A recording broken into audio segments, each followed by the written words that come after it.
नमस्कार साथियों। राजस्थान के अंदर प्रजामंडल आंदोलन पढ़ रहे थे।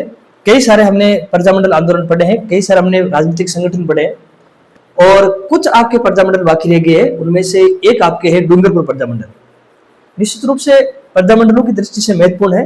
कई परीक्षाओं में डूंगरपुर प्रजामंडल से जुड़े कई सारे प्रश्न पूछे गए हैं और उन प्रजामंडलों के आसपास कुछ आपके राजनीतिक संगठन बने हैं।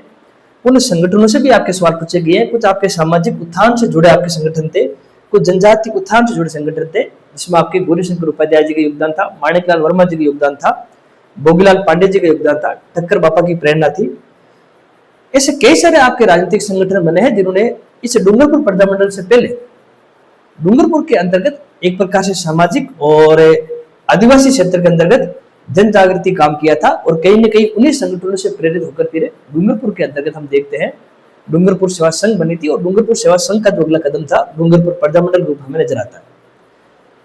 निश्चित रूप से हमारे परीक्षा की दृष्टि से महत्वपूर्ण है ही है, लेकिन हम केवल डूंगरपुर प्रजामंडल जो 1944 में गठित हुआ था 26 जनवरी 1944 को, हम सीधे वहीं से बात नहीं करेंगे। इस डूंगरपुर प्रजामंडल गठन से पहले कई सारे आपके संगठन बने हैं, कई सारे व्यक्तित्व आए हैं जो इस संगठन से जुड़े हुए थे। इस संगठन के अंदर उन्होंने महत्वपूर्ण भूमिका निभाई और परीक्षा की दृष्टि से भी वे व्यक्तित्व हमारे लिए महत्वपूर्ण है। अगर हम उनके बारे में पढ़ेंगे तो हमें ये संगठन भी अच्छी प्रकार समझ में आ जाएगा। तो जो आज का हमारा टॉपिक रहेगा वो होगा विद्यार्थियों डूंगरपुर प्रजामंडल। हालांकि आप इन प्रजामंडलों के बारे में आपने कई पुस्तकों में पढ़ चुके हो, कई ग्रंथों में आप पढ़ चुके हो, लेकिन फिर भी कोई ऐसी बातें हैं कई बार हम छोड़ देते हैं, कई बार कुछ गाइडों में नहीं आ पाती है, तो हम उन सारी बातों को लेने का प्रयास करेंगे जो वनडे एग्जाम में भी आने की संभावना रहती है या फिर आप आरएस मेंस की तैयारी करते हो तो उस दृष्टि से भी हम ध्यान रखेंगे कि वो सारी बातें पढ़े ताकि कोई हमारा जो प्रश्न आए हम परीक्षाओं में हमारी पहुंच से बाहर नहीं हो। डूंगरपुर की अगर विद्यार्थी बात करो तो डूंगरपुर के महाराज थे विद्यार्थी लक्ष्मण सिंह। 1918 से डूंगरपुर में इन्हीं का शासक था, महाराव लक्ष्मण सिंह। और अगर आप राजस्थान की पॉलिटी पढ़ते हैं तो वहां पर आप एक बात नजर रखते हैं कि राजस्थान के अंतर्गत विद्यार्थियों 1977 से लेकर 1979 के बीच में जनता पार्टी के दौरान विद्यार्थियों जो राजस्थान के अंतर्गत राज्यपाल की भूमिका निभाते हैं वो और कोई नहीं विद्यार्थी, यही आपके डूंगरपुर के महाराव लक्ष्मण सिंह है। 1918 से निरंतर इनका डूंगरपुर में आपका शासन रहा था और इनके शासन की शुरुआती काल में हम देखते हैं डूंगरपुर में हमें कहीं पर भी आपके राजनीतिक जन जागृति दिखाई नहीं देती है, राजनीतिक अधिकारों के लिए संघर्ष दिखाई नहीं देता है। इसके पीछे कारण एक तो ये था कि कहते हैं 1918 और उसके कुछ दशकों तक आपके डूंगरपुर के अंतर्गत मात्र 3% लोग शिक्षित थे। तो जिस रियासत के लोग आपके अशिक्षित रहेंगे वहां पर राजनीतिक अधिकारों की मांग थोड़ी सी देर में उठाई जाएगी, इस बात से आप भली भांति परिचित रहे होंगे। इसके अलावा अगर आप डूंगरपुर का एरिया देखेंगे तो आदिवासी समूह का एरिया है, आदिवासी जो जनजाति है वो निवास करती है, तो वैसे भी वो मुख्य धारा से ज्यादा कनेक्ट नहीं रहती है, मुख्य धारा से ज्यादा जुड़ी हुई नहीं रहती है।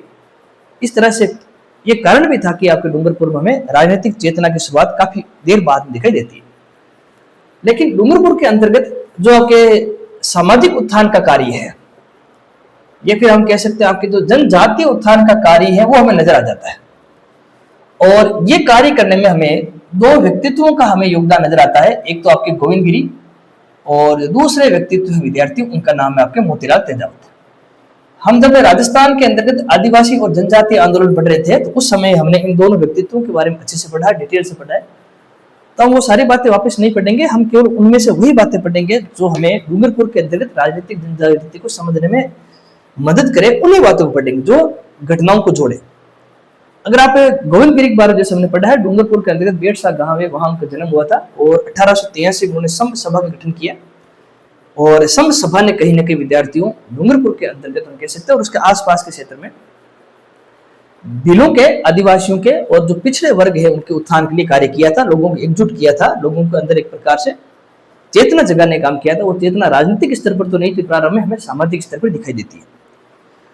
और हम जब देखते हैं कि 1913 में जब आपके मानगढ़ हत्याकांड होता है 1913 में, और उसके बाद में हम देखते हैं कि जो गोविंद गिरी है वो कहीं ना कहीं हमें सक्रिय भूमिका में नजर नहीं आते हैं और उसके बाद में जो गोविंद गिरी के कार्य हैं उनको आगे ले जाने का काम और उन कार्यों को राजनीतिक स्तर पर पहुंचाने का काम जिस व्यक्तित्व ने किया उनका नाम था मोतीलाल तेजावत। मोतीलाल तेजावत ने भम्मट भील आंदोलन चलाया था जिसे हम एक ही आंदोलन भी बोलते हैं और ये आंदोलन निश्चित रूप से भीलों और वहां के आदिवासियों के मध्य राजनीतिक चेतना को जगाने वाला आपके आंदोलन माना जाता है। हालांकि विद्यार्थियों बाद में मोतीलाल तेजावत की भी गिरफ्तारी हो जाती है और ये भी आपके एक प्रकार से कुछ समय तक जेल में बंद रहते हैं। तो उस मोतीलाल तेजावत के जिन्होंने एक ही आंदोलन के माध्यम से लोगों को एकजुट किया और गोविंद गिरि जी ने लोगों में शुरुआती तौर पर आके चेतना जगाने का प्रयास किया, इन दोनों के कार्यों को फिर आगे बढ़ाने का काम भोगीलाल पांडे, गौरीशंकर उपाध्याय, माणिकलाल वर्मा, हरिदेव जोशी जैसे व्यक्तित्व ने किया था। तो अगर हम डूंगरपुर प्रजामंडल की बात करेंगे, डूंगरपुर रियासत की बात करेंगे, तो वहां पर हमें शुरुआत में राजनीतिक स्तर पर गतिविधि कम होती दिखाई देती है। सामाजिक और जनजातीय उत्थान की दृष्टि से गतिविधियां अधिक और निरंतर होती हुई नजर आती है, जिसकी नेतृत्वकर्ता के रूप में हमें गोविंद गिरि और मोतीलाल तेजावत नजर आते हैं। और अब इन्हीं जो सामाजिक सुधार हो रहे हैं या फिर हम कह सकते हैं जनजातीय सुधार हो रहे हैं, इनको राजनीतिक स्तर पर परिवर्तित करने का शुरुआत में मोतीलाल तेजावत ने कर दी है, लेकिन फिर उसको आगे बढ़े हैं विद्यार्थियों आपके भोगीलाल पांडे, गौरीशंकर उपाध्याय जैसे व्यक्तित्व। आप सब जानते हैं विद्यार्थियों, गौरीशंकर उपाध्याय डूंगरपुर प्रजामंडल या डूंगरपुर रियासत में इनका नाम आपको याद रखना ही पड़ेगा। कई सारे आपके घटनाक्रम है जहां इनका नाम आएगा, गौरीशंकर उपाध्याय। इनके बारे में अगर हम बात करेंगे विद्यार्थियों, हालांकि इन्होंने भी प्रारंभ में लोगों को एकजुट करने के लिए सामाजिक स्तर पर भी कार्य किया, लेकिन कहीं न कहीं राजनीतिक अधिकारियों की ओर मुड़ गए। जो गौरीशंकर उपाध्याय विद्यार्थी, उन्होंने 1929 के अंतर्गत, गौरीशंकर उपाध्याय ने 1929 के अंतर्गत एक संगठन बनाया जिसे बोलते हैं विद्यार्थियों आपके सेवा आश्रम। तो सेवा आश्रम की स्थापना डूंगरपुर के अंतर्गत 1929 में गौरीशंकर उपाध्याय जी ने की थी। इस बात का थोड़ा सा ध्यान रखेंगे, नारेंडी अजमेर के अंदर भी एक सेवा आश्रम स्थापित हुआ था और उस सेवा आश्रम की स्थापना माणिकलाल वर्मा जी ने की थी। वे आपके नारौली के अंदर स्थापित हुआ था और ये आपके विद्यार्थियों डूंगरपुर के अंदर आपके स्थापित हो रहा है। इसके बाद में 1934 के अंतर्गत विद्यार्थियों सागवाड़ा में, डूंगरपुर में जगह है सागवाड़ा, वहां पर 1934 में हरिजन आश्रम की स्थापना की।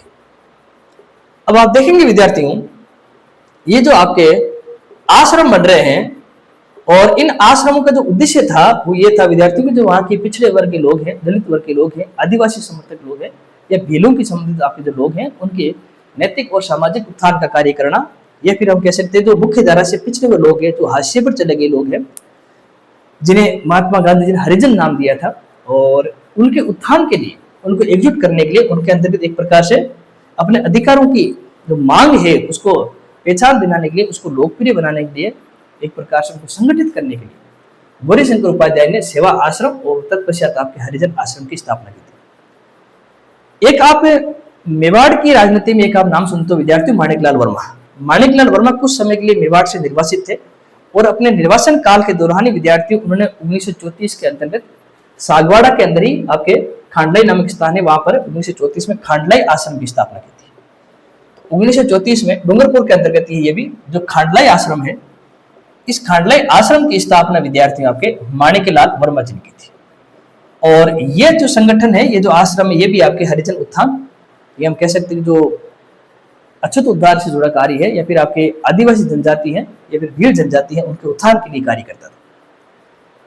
जब हम डूंगरपुर प्रजामंडल पढ़ते हैं तो हमारा ध्यान केवल 26 जनवरी 1944 पे चला जाता है, जहां पर हम डूंगरपुर प्रजामंडल की बात करते हैं, उसके पहले अध्यक्ष की बात करते हैं। लेकिन हमें ये भी ध्यान रखना पड़ेगा कि वो जो संगठन बना है, जो आपके डूंगरपुर प्रजामंडल बना है, उससे पहले भी भले वो सामाजिक संगठन हो, लेकिन लोगों को लामबंद करने का काम, लोगों को एकत्रित करने का काम, लोगों के अंदर लोकतांत्रिक प्रक्रियाओं को विकसित करने का काम, अपने अधिकारों के प्रति उन्हें सचेत करने का काम, इस प्रकार के विभिन्न संगठनों ने किया है। और इसी समय हम देखते हैं कि डूंगरपुर के आसपास के क्षेत्रों में अमृतलाल विठलदास ठक्कर, जिन्हें हम ठक्कर बापा बोलते हैं, इनका प्रभाव हमें निरंतर दिखाई देता है। अब ये ठक्कर बाबा कौन है? जब आप राष्ट्रीय राजनीति पढ़ेंगे इसके बारे में और विस्तृत रूप से, अभी तो मैं आपको इतना बता दूं कि आप जानते हो कि 1932 में गांधी जी के द्वारा अखिल भारतीय अस्पृश्यता निवारण संघ की स्थापना की थी, जिसे बाद में हरिजन सेवक संघ नाम दिया गया था, जिसके अध्यक्ष घनश्याम दास बिरला थे। और इस संगठन के सचिव या मंत्री जिस व्यक्ति को बनाया गया था, उनका नाम था अमृतलाल विठलदास ठक्कर। इन्हीं हम ठक्कर बापा के नाम से जानते हैं। और इनके ही प्रभाव से हम देखते हैं राजस्थान के अंतर्गत कई ऐसे संगठन बने हैं जिन्होंने आदिवासियों के उत्थान के लिए काम किया। जैसे सन 1935 के अंतर्गत विद्यार्थी भोगीलाल पांडे और गौरीशंकर उपाध्याय ने मिलकर हरिजन सेवा समिति गठन किया था। यह सवाल आपको पूछा गया था कि ठक्कर बापा की प्रेरणा से जो आपके भोगीलाल पांडे है, भोगीलाल पांडे का नाम हम बार बार सुनेंगे, और भोगीलाल पांडे के साथ विद्यार्थी जो गौरीशंकर उपाध्याय है, इन दोनों ने मिलकर जिस संगठन का आपके निर्माण किया था उसको बोलते हैं हरिजन सेवा समिति। तो इनका नाम थोड़ा सा आप ध्यान रखेंगे। और जो हरिजन सेवा समिति है ये गठित हुई थी विद्यार्थियों आपके 1935 में। तो हरिजन सेवा समिति ये आपके जो वागड़ के गांधी के रूप में चर्चित भोगीलाल पांडे मुख्य थे और उसमें सहयोग की भूमिका गौरीशंकर उपाध्याय जी निभाई थी। लेकिन इस संगठन को स्थापित करने की जो प्रेरणा है वो हमें ठक्कर बापा से मिलती हुई नजर आती है। 1935 में गठित हुआ था। इसी प्रकार 1935 के अंतर्गत हम एक और संगठन देखते हैं। माणिकलाल वर्मा की प्रेरणा से भोगीलाल पांडे और गौरीशंकर उपाध्याय ने वागड़ सेवा समिति या वागड़ सेवा मंदिर की स्थापना की थी। तो जो माणिकलाल वर्मा है, माणिकलाल वर्मा की प्रेरणा से वापस वही दो नाम आएंगे विद्यार्थियों। एक तो आपके भोगीलाल पांडे और भोगीलाल पांडे के साथ विद्यार्थी गौरीशंकर उपाध्याय। इन्होंने 1935 के अंतर्गत एक और संगठन गठन किया था जिसको अपन बोलते हैं विद्यार्थियों आपके वागड़ सेवा मंदिर। वागड़ सेवा मंदिर या वागड़ सेवा समिति कुछ भी बोल दीजिए, मंदिर या समिति। इस प्रकार से हम देखते हैं आपके निरंतर आपके संगठनों का आपके निर्माण हो रहा है। अब आप इन संगठनों को एक दृष्टि से देखेंगे। जब आप शुरुआत में देख रहे हो सेवा आश्रम, फिर उसके बाद में हरिजन आश्रम, फिर यहाँ पर खांडलाई आश्रम, फिर आपकी हरिजन सेवा समिति और यहाँ पर आपके वागड़ सेवा समिति या वागड़ सेवा मंदिर। इस प्रकार से आपके निरंतर डूंगरपुर में जो आपके राजनीतिक सामाजिक संगठन बने हैं, इन संगठनों ने निश्चित रूप से सामाजिक और जनजाति उत्थान का तो काम किया ही किया है, लेकिन प्रत्यक्ष रूप से लोगों को अपने राजनीतिक अधिकारों के लिए लड़ने के लिए भी आपके प्रेरित किया। इस बात का भी आप ध्यान रखेंगे। जब एक समय ऐसा भी आया था, जो वागड़ सेवा मंदिर या वागड़ सेवा समिति है उस पर राज्य सरकार की ओर से रोक लगा दी गई थी, तब भोगीलाल पांडे, गुरीलाल भैया, राजकुमार मान सिंह आदि ने मिलकर इसका नाम परिवर्तित कर दिया। एक नया संगठन बना जिसे हम वनवासी सेवा संघ या डूंगरपुर सेवा संघ के नाम से जानते हैं। तो जो ये वागड़ सेवा मंदिर या वागड़ सेवा समिति है, इसी को बाद में हमने वनवासी सेवा संघ या फिर आपके डूंगरपुर सेवा संघ नाम दे दी। डूंगरपुर सेवा संघ नाम ज्यादा लोकप्रिय है, अधिकतर किताबों में डूंगरपुर सेवा संघ नाम ही आता है। और ये जो रूप परिवर्तित हुआ डूंगरपुर सेवा संघ के नाम से, इसमें निश्चित रूप से भोगीलाल पांडे, गुरीलाल भैया और उनके साथ में राजकुमार मान सिंह का हमें योगदान नजर आता है। इस प्रकार से विद्यार्थियों में शुरुआती काल में हम देखते हैं कि कैसे गौरीशंकर उपाध्याय जी ने, कैसे माणिकलाल वर्मा जी ने, इस तरह से आपके ठक्कर बापा की प्रेरणा से भोगीलाल पांडे और भी कैसे जैसे गुरीलाल भैया हैं, राजकुमार मान सिंह, उन्होंने निरंतर आपके संगठनों का गठन किया, संगठनों का निर्माण किया और डूंगरपुर के क्षेत्र के अंतर्गत सामाजिक उत्थान, जनजातीय उत्थान और बाद में इसी का सहारा लेकर आपके राजनीतिक संघर्षों की लड़ाई लड़ी। तो ये सारे संगठन आपको याद रखना है। और कई सारी परीक्षाओं में इन संगठनों से सवाल पूछ चुके हैं, लेकिन हमारी समस्या क्या है, हम क्या करते हैं इन संगठनों को अलग रखते हैं और प्रजामंडल को अलग रखते हैं। लेकिन हमें समझना पड़ेगा कि सारे जो संगठन है, ये संगठन ही इस डूंगरपुर प्रजामंडल की नींव है।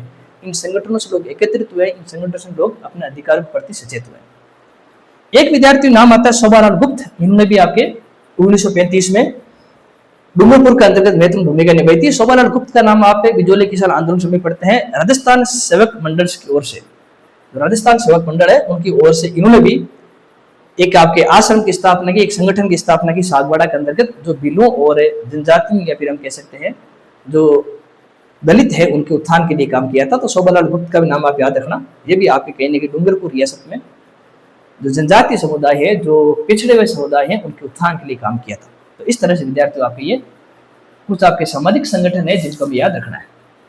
अब विद्यार्थियों सामाजिक संगठन किस प्रकार से आपकी राजनीतिक गतिविधि और मुड़ेंगे, कैसे राजनीतिक चेतना ये लाएंगे, और उसकी शुरुआत तब होती है जब हम देखते हैं राष्ट्रीय स्तर पर एक आंदोलन खड़ा होता है, भारत छोड़ो आंदोलन, क्विट इंडिया मूवमेंट। जैसे भारत छोड़ो आंदोलन शुरू होता है तो कहीं ना कहीं डूंगरपुर सेवा संघ राजनीतिक गतिविधि से मुड़ती है और फिर उसी लहर के अंदर हम देखते हैं डूंगरपुर प्रजामंडल की स्थापना होती है।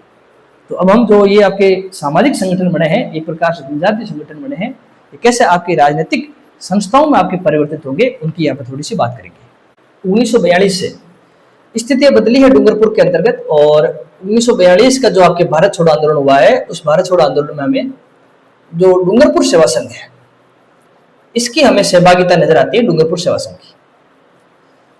विद्यार्थियों यहाँ पर आप एक बात ध्यान रखेंगे, जब भारत छोड़ो आंदोलन हुआ था तो हम विभिन्न रियासतों के जो आपके जनप्रतिनिधि उन्होंने भाग लिया था। हालांकि हम जब पढ़ते हैं जयपुर जो रियासत है उसकी भूमिका को हम थोड़ा संदिग्ध जरूर मानते हैं, लेकिन वहां पर भी आजाद मोर्चे के नेतृत्व में जयपुर जो रियासत है उसने भी कहीं ना कहीं भारत छोड़ो आंदोलन में भाग लिया है। हर रियासत के जो आपके जनप्रतिनिधि है वो भारत छोड़ो आंदोलन में भाग लेते हुए नजर आते हैं।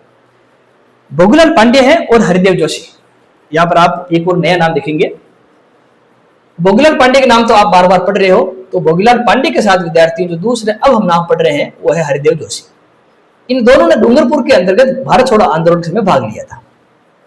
हरिदेव जोशी जी के बारे में जब आप राजनीतिक पढ़ते हो, राजस्थान की राज्यव्यवस्था पढ़ते हो, तो वहां आप देखते हो कि 1952 से लेकर विद्यार्थी 1995 तक, जो पहली से लेकर आपकी 10वीं जो विधानसभा होती है, वहां निरंतर आपके 10 बार जो एमएलए बनते हैं, वो एकमात्र ऐसे व्यक्तित्व है जो हमें दिखाई दे रहे हैं, हरिदेव जोशी, जो पहली विधानसभा से लेकर आपकी 10वीं विधानसभा तक 1952 से लेकर 1995 तक ये 10 बार आपके विधायक की भूमिका निभाते हैं, एमएलए की भूमिका निभाते हैं। हरिदेव जोशी वे व्यक्तित्व है जिन्होंने राजस्थान में 3 बार मुख्यमंत्री का पद आपके संभाला था। जब आप देखते हो जो 1977 से लेकर आपके, माफ कीजिए, 1973 से लेकर आपके 1977 तक हमें पहली बार राजस्थान के मुख्यमंत्री नजर आते हैं। फिर 1985 से लेकर 1988 में मुख्यमंत्री बनते हैं। फिर आपके 1989 से 1990 के बीच फिर आपके मुख्यमंत्री बनते हैं। 3 बार आपके हरिदेव जोशी राजस्थान के मुख्यमंत्री बनते हुए नजर आते हैं। ये वही हरिदेव जोशी है जिन्होंने भोगीलाल पांडे के साथ मिलकर 1942 में जो भारत छोड़ो आंदोलन हुआ था, इस भारत छोड़ो आंदोलन की जो गतिविधि है, उन गतिविधियों को डूंगरपुर के अंतर्गत हमें निभाते दिखाई दे रहे हैं। तो भारत छोड़ो आंदोलन में भोगीलाल पांडे और हरिदेव जोशी एक महत्वपूर्ण भूमिका में दिखाई दे रहे हैं। 26 जनवरी, अब चूंकि राजनीतिक घटनाओं का दौर आपके बढ़ रहा है, 26 जनवरी, थोड़ी तारीख याद रखना, 26 जनवरी इसलिए महत्वपूर्ण बन जाता है।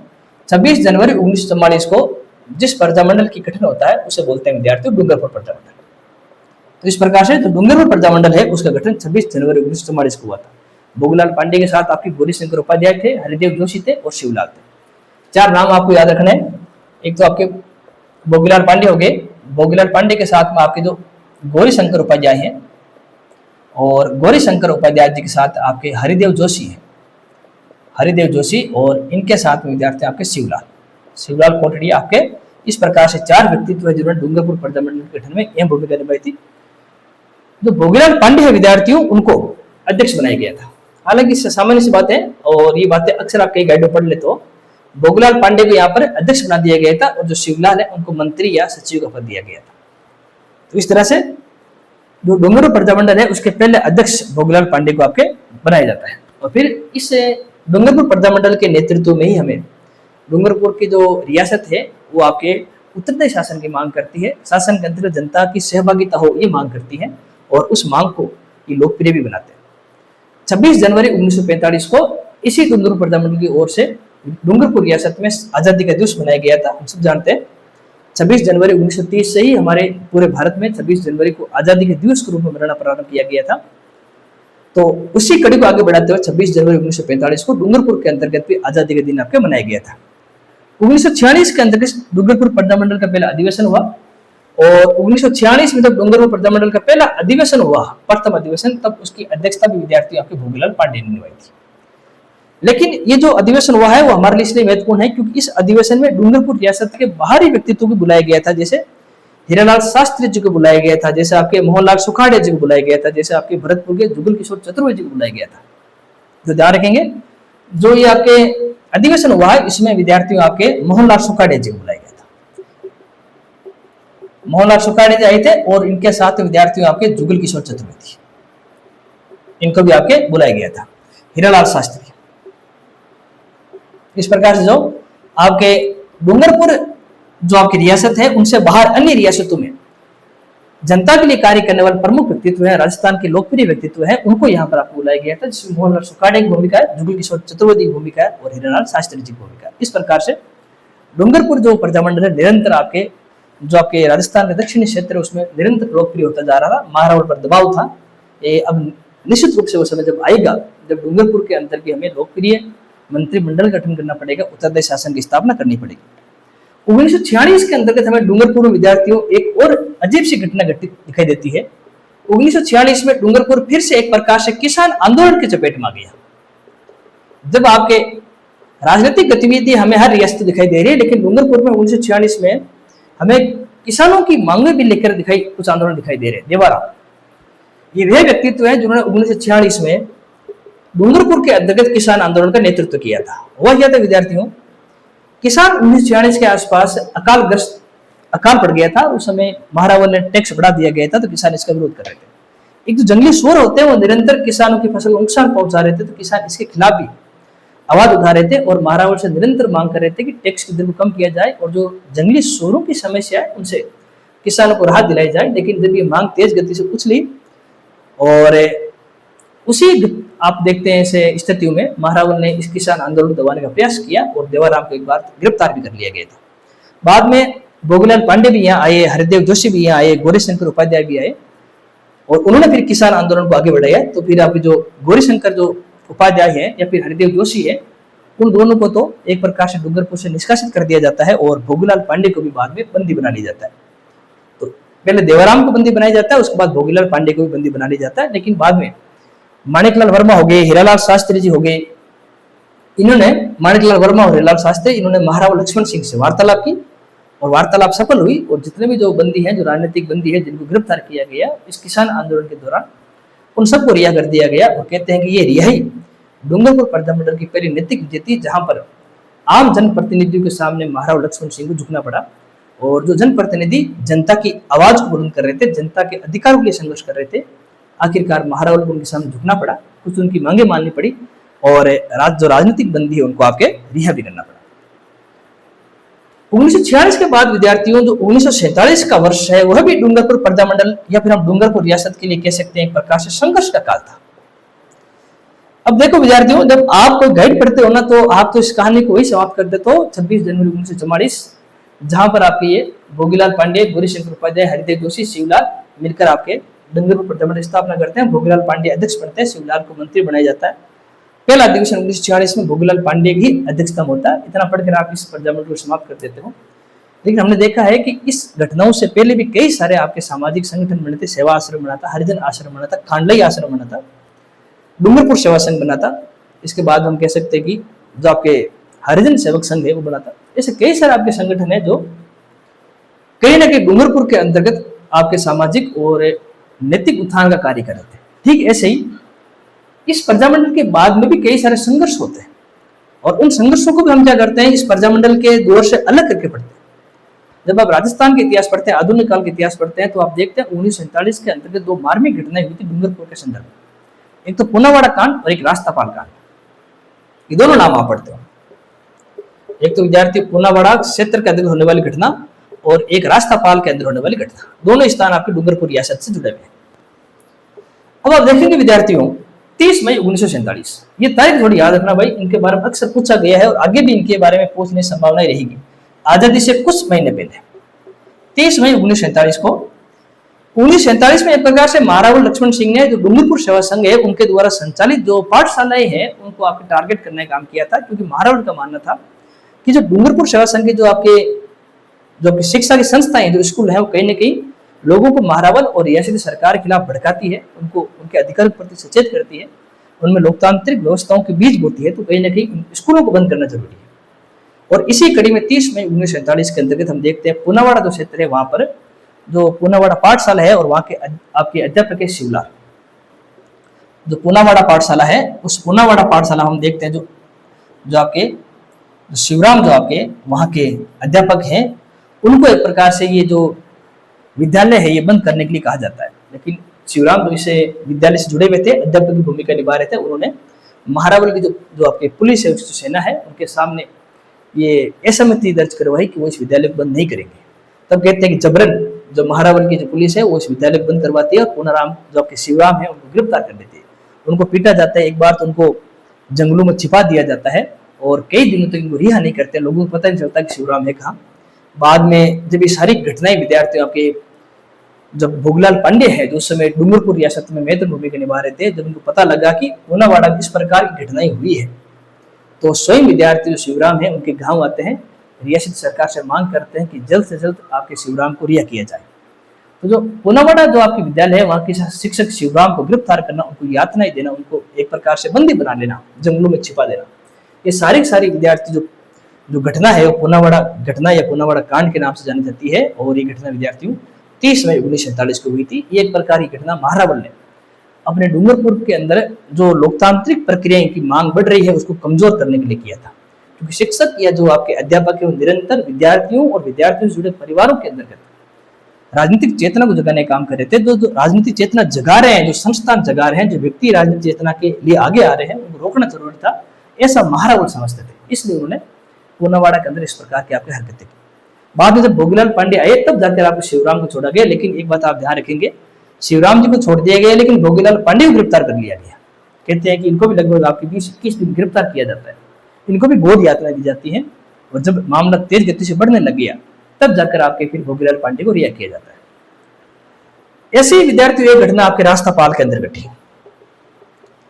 रास्तापाल विद्यार्थियों ये भी एक जगह है, और यहाँ पर भी हम देखते हैं कि डूंगरपुर सेवा संघ की ओर से पाठशालाएं संचालित हो रही थी। एक तारीख आती विद्यार्थी आपके 19 जून 1947, तारीख ये भी याद रखेंगे भाई। वैसे मैं तारीख याद करने के लिए नहीं कहता हूं, लेकिन कुछ तारीखें ऐसी होती है जिनको हमें याद रखना ही पड़ता है। 19 जून 1947 की घटना थी। रास्तापाल के अंदर भी राजस्थान सेवा संघ की पाठशाला आपके संचालित हो रही थी, और जहां पाठशाला संचालित हो रही थी उस पाठशाला भवन के जो मालिक थे उनका नाम था नानाभाई खाट। बहुत ही लोकप्रिय नाम है और इनका नाम तो आप जरूर याद भी रखेंगे, नानाभाई खाट। ये आपके स्कूल भवन के मालिक थे, और जब ये रियासती सरकार या महारावल सरकार आई और इनको एक प्रकार से विद्यालय बंद करने के लिए कहा, इनसे विद्यालय की चाबियां मांगी गई तभी विद्यालय के ताला लगा दिया जाए, तब नानाभाई खाट ने वो चाबियां देने से मना कर दिया। और कहते हैं कि क्रोधित होकर महारावल की जो पुलिस है उन्होंने नानाभाई खाट की हत्या कर दी। तो जो रास्तापाल कांड है उसमें जो हमारे पहले जो व्यक्ति शहीद हुए उनका नाम है आपके नानाभाई खाट। इसी आपके रास्तापाल जो विद्यालय है उसमें एक शिक्षक थे जिसका नाम था विद्यार्थियों आपके सेंगा भाई। आपने कई बार इनका नाम सुना होगा। जो सेगा भाई थे वो यहाँ पर आपके विद्यार्थियों एक प्रकार से शिक्षक की भूमिका निभा रहे थे, और इनको भी रोकने का प्रयास किया गया रियासती सरकार के द्वारा। जब ये भी नहीं माने तो कहते हैं कि सेगा भाई के हाथ और पैर बांध दिए जाते हैं, उनके गले में एक रस्सी डाल दी जाती है और वो रस्सी आके ट्रक के बांध दी जाती है। आगे के ट्रक चल रही है, पीछे पीछे आपके सेगा भाई को घसीटा जाता है। एक अध्यापक को इस प्रकार से घसीटना निश्चित रूप से बहुत ही आपके बेचैनी पैदा करने वाली घटना थी। एक ऐसी घटना थी कि अमानवीय घटना थी जिसको सहन करना संभव नहीं था। इसी विद्यालय पढ़ने वाली 13 वर्षीय भील कन्या कालीबाई, भील कन्या आपके कालीबाई, इनका नाम आपने खूब सुना होगा। भील कन्या जो कालीबाई है ये सारी घटनाएं देख रही थी, और उन्हीं के सामने उन्हीं के अध्यापक को इस प्रकार से घसीटा जा रहा था, और निश्चित रूप से विद्यार्थियों कालीबाई इस बात को सहन नहीं कर पाई, और कहते हैं कि उन्होंने एक प्रकार से दराती से उस रस्सी को काट दिया और सेगाबाई की जान बचाई। इस घटना से कहने की जो महारावल की जो पुलिस है वो आपके हम देखते हैं कि उनके अंदर बेचैनी पैदा हुई, वो एक प्रकार से असंतुष्ट हुई, और फिर गोलियों से जो वीर कन्या कालीबाई है उनकी आपकी हत्या कर दी गई। इस प्रकार से इसे रास्तापाल के अंदर के जो दूसरा हमें व्यक्तित्व शहीद होती हुई नजर आती है वो है आपकी कालीबाई। तो रास्तापाल में जो पहले जो आपके शहीद हुए हैं व्यक्तित्व उनका नाम है नानाभाई खाट। फिर आपके सेगाबाई की जो आपके एक प्रकार से विद्यार्थी हैं कालीबाई, वो भी इस आपके पूरी घटना में शहीद हो गई। ये सारी घटनाएं 19 जून 1947 की है, और इस घटना को ही, इस हत्याकांड को इतिहास में रास्तापाल हत्याकांड के नाम से जाना जाता है। तो डूंगरपुर के अंतर्गत ही विद्यार्थी दोनों घटनाएं होती है, पूनावाड़ा और आपके रास्तापाल। पूनावाड़ा से शिवराम जी जुड़े हुए हैं और रास्तापाल से नानाभाई खाट जुड़े हुए हैं, सेगाबाई जुड़े हुए हैं, और 13 वर्षीय भील कन्या आपकी कालीबाई जुड़े हुए हैं। जब इस प्रकार से एक भील कन्या की हत्या हो गई है तो जो भील समुदाय के लोग हैं वो क्रोधित हुए, और उन्होंने जब भील समुदाय उनके ऊपर कोई विपत्ति आती है, कोई आपदा आती है, कोई संकट आता है, तो वो ढोल को एक विशेष शैली में बजाते हैं। उस ढोल को बोलते हैं मारू ढोल। ये मारू ढोल इस बात का प्रतीक है। ये जब मारू ढोल बजाया जाता है तो एक प्रकार की शैली है बजाने की, तो बजाया जाता है तो सभी सब भील समुदाय के लोग ये बात समझ जाते हैं कि उन पर कोई आपदा आई है, कोई संकट, बहुत बड़ा संकट आने वाला है। क्योंकि ये बहुत बड़ा संकट था, उनकी कन्या की हत्या कर दी गई थी, और कहते हैं कि थोड़ी कुछ ही समय में 10,000 से अधिक भील एकत्रित हो गए। और जब इतने अधिक भील एकत्रित हो गए तो महाराव लक्ष्मण सिंह घबरा गया। राष्ट्र स्तर पर निरंतर आप घटनाएं बदली रही है, अंग्रेजों को जाने का समय आ चुका है, भारतीयों के हाथों में सत्ता सौंपने का प्रयास किया जा रहा है, और रियासत में इस प्रकार की घटनाएं हो रही है। कहीं न कहीं महारावल को लगा कि सारी घटनाएं उनके लिए विपरीत आपके साबित होगी, और बाद में महारावल ने जो डूंगरपुर के अंतर्गत जितने जो बंदी है, जिनको जो राजनीतिक बंदी है, जिनको जबरन आपको बंद किया गया है, उनको रिहा कर दिया गया, और डूंगरपुर के अंतर्गत फिर आपकी लोकतांत्रिक प्रक्रियाओं को आपके आगे बढ़ाया गया। बाद में महारावल ने हार मान ली और डूंगरपुर के अंतर्गत एक प्रकार से लोकप्रिय मंत्रिमंडल गठन किया, और गौरीशंकर उपाध्याय और भिक्का भाई, एक तो नाम आपके गौरीशंकर उपाध्याय के याद रखेंगे, गौरीशंकर उपाध्याय के साथ में विद्यार्थी भिक्का भाई, इनको विद्यार्थी क्या करते हैं वो आपके अपने मंत्रिमंडल में शामिल कर लेते हैं। और फिर आजादी के बाद हम देखते हैं कि 18 मार्च 1948 से राजस्थान की एकीकरण की प्रक्रिया शुरू होती है। जो दूसरा चरण होता है 25 मार्च 1948 को राजस्थान संघ के नाम से, उसमें डूंगरपुर को भी शामिल कर लिया जाता है। इस प्रकार डूंगरपुर का स्वतंत्र अस्तित्व समाप्त हो जाता है और राजस्थान का भाग बन जाता है, राजस्थान का अंग बन जाता है। तो इस प्रकार से विद्यार्थियों जो डूंगरपुर रियासत है उसके अंदर राजनीतिक चेतना का काम हुआ, राजनीतिक जन संचार का काम हुआ। अब हमने इतनी सारी बातें पढ़ी है, 20-25 मिनट का समय लग गया होगा, लेकिन एक बात हम संतुष्ट इस बात से कि डूंगरपुर रियासत में जो आधुनिक काल है 1915 के बाद में, 1918 के बाद में, जब महाराव लक्ष्मण सिंह वहां के शासक बनते हैं और जब उसका विलय होता है डूंगरपुर का 1948 में राजस्थान के संदर्भ में, तो उनके बीच में जितनी भी घटनाएं हैं, चाहे फिर वो जनजातियों से जुड़ी हुई हो, आदिवासी से जुड़ी हुई हो, दलितों से जुड़ी हुई हो, या फिर राजनीतिक घटनाएं हो, या फिर विभिन्न प्रकार के जो आपके हत्याकांड हुए हैं, जो आपके मार्मिक घटनाएं हुई है, जो हमारे शहीद हुए हैं और राष्ट्र हित में एक प्रकार से अमर हो गए हैं, वो उन सब की हमने घटनाएं पढ़ी हैं। हालांकि हमने गोविंद गिरी और मोतीलाल तेजावत के बारे में विस्तृत नहीं पढ़ा, क्योंकि हमने उनको अलग से पढ़ लिया। हमने बातों को जोड़ने के लिए उनके नाम यहाँ लिए हैं, उनके संदर्भ यहाँ लिए, कहीं से भी पढ़े, लेकिन इसी प्रकार से पढ़े, चीजों को कड़ी से कड़ी जोड़कर पढ़े, कड़ी से कड़ी मिलाकर पढ़े। केवल 2-3 लाइनें पढ़कर आप इस डूंगरपुर प्रजामंडल की तीसरी नहीं करें, समय लग जाए, लेकिन पढ़े विस्तृत रूप से, पढ़े गहनता से, ताकि चीजें एक दूसरे से जुड़ जाए और लंबे समय तक आपको वो समझ में रहे, याद रहे। अब हमारी जो अगली कक्षा होगी, उस अगली कक्षा में हम और एक और प्रजामंडल बच गए मेरे हिसाब से, बांसवाड़ा प्रजामंडल, उसके बारे में अध्ययन करेंगे। तब तक आप अच्छे से पढ़े, किताब पढ़े, कोई चीज छूट गई हो तो उसको आप नोट्स में ऐड करें। तब तक के लिए धन्यवाद।